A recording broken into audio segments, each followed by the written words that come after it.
भजे गुरुदेव, जगदीश भजे गुरुदेव, जगदीश भजे। जय गुरुदेव। ध्यान में बैठने से पहले आप गुरुदेव से यही प्रार्थना कीजिए कि गुरुदेव, हमारी आध्यात्मिक यात्रा के गुरु आप ही, हमारे ईश्वर आप। हमारे अंदर अगर कोई दुष्ट आत्मा है, किसी भी वजह से, किसी की भेजी हुई है, प्रारब्ध कर्मवशी होती है वैसे, तो आप हमारे सारे प्रारब्ध कर्म काट दो और उन सब दुष्ट आत्माओं को, पितृ आत्माओं को, सबको मुक्ति प्रदान करो। किसी ने बाहर से भेजी है, किसी तांत्रिक वांत्रिक ने भेजी है पैसा कमाने के लिए या किसी का बुरा करने के लिए, तो उस तांत्रिक को भी पकड़ करके ले आओ और उसके पास जितनी आत्माएं कैद हैं, जिनका शोषण वो कर रहा है पैसा कमाने के लिए या कुछ और करने के लिए, वो भी उससे खाली करवा के छुड़ा करके आप उनको मुक्ति दो। कल मैं पंकज सर से बात कर रहा था और वो जो जाम सर में हमने देखा, उसकी मैं छोटी सी घटना बताना चाहता हूँ। कल के एपिसोड में तो नहीं बता पाया। तो पंकज सर एक साइंस के प्रोफेसर हैं और उन्होंने उस पूरी चीज को देखा, तो उन्होंने ये महसूस किया और कहा कि हाँ, वो जो एक लड़का आया था भिवानी से, उसके अंदर से वो 4 आत्माएं थी, उनकी मुक्ति हो गई। तो मैंने कहा हाँ सर, यही हम देख रहे हैं रोजाना। तो फिर उन्होंने कंक्लूड किया, वैज्ञानिक लोग जैसे कंक्लूड करते हैं ना रिसर्च करने के बाद, तो उन्होंने यही कंक्लूड किया कि भाई मुक्ति तो केवल परमपिता परमेश्वर दे सकते। तो फिर मैंने कंक्लूड कर दिया कि इसीलिए गुरुदेव परमपिता परमेश्वर है। अब पंकज सर को तो यकीन हो नहीं हो, लेकिन हमको तो यकीन है, पंकज सर को भी यकीन है, लेकिन जब गुरुदेव के सानिध्य में वो रहे तब वो डाउटफुल ही रहे। ऐसे बहुत सारे लोग डाउटफुल रहे, लेकिन अब हमको कोई डाउट नहीं है। हम तो कभी, मैं तो एटलीस्ट कभी गुरुदेव से नहीं मिला। गुरुदेव जो शरीर रूप में रहते थे, मैं तो उस गुरुदेव को जानता हूँ जो मेरे अंदर विराजमान है, और पंकज सर के माध्यम से मुझे उनको जानने का मौका मिला और पहले ही 3 घंटे में ऐसी मेरी सेटिंग कर दी उन्होंने कि आज तक वो सेटिंग की ट्यूनिंग बिगड़ी नहीं। तो ऐसे परमपिता परमेश्वर से आप प्रार्थना करो कि ऐसी दुष्ट आत्माएं अगर कोई हो तो उन सबको निकालें। Over to you Bhanwar Singh. इसी से होनी है।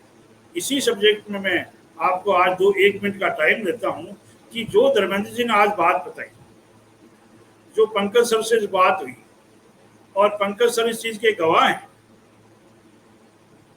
गुरुदेव की व्यवस्था देखो कि धर्मेंद्र जी को जोड़ने वाले पंकज सर हैं, तो वो उसी हिसाब से उनको रिस्पेक्ट करके और बाबे के भंडारे पे या गुरु पूर्णिमा पे उनको जैसे जाम से लेके जाते हैं, तो आपको सबको खुशी होगी कि ये जो पुनीत कार्य शुरू हुआ मुक्ति का, इसके बरसी के टाइम से पंकज सर इस चीज के गवाह थे।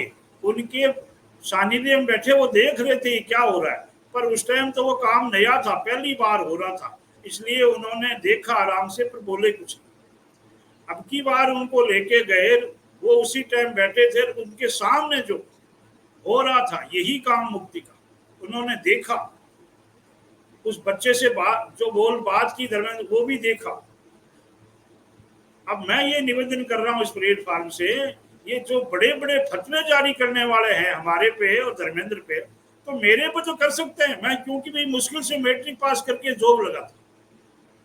धर्मेंद्र जी जो हैं एजुकेशन में तुम्हारे से किसी से कम नहीं है। जितने भी तुम फदलपंच बड़े हुए हो ना, किस बात की मूड़ी हो, तुम इसके सामने कुछ नहीं। रही बात पंकज सर, जो जिनका बैकग्राउंड साइंस से है, गुरुदेव उनको उसी हिसाब से अपने से पहले दीक्षा देने से पहले बोलने का कुंड सती कहा जाता था। वो ब्राह्मणों में भी गोस्वामी है। उन पंकज सर ने, तुम जो एजुकेशन लिए बैठे हो, तुम्हारे जैसे लाखों करोड़ों बच्चे पैदा कर दिए उन्हें। तुम उनके सानिध्य लेक्चरर से लेके प्रिंसिपल रहे तो लाखों बच्चे।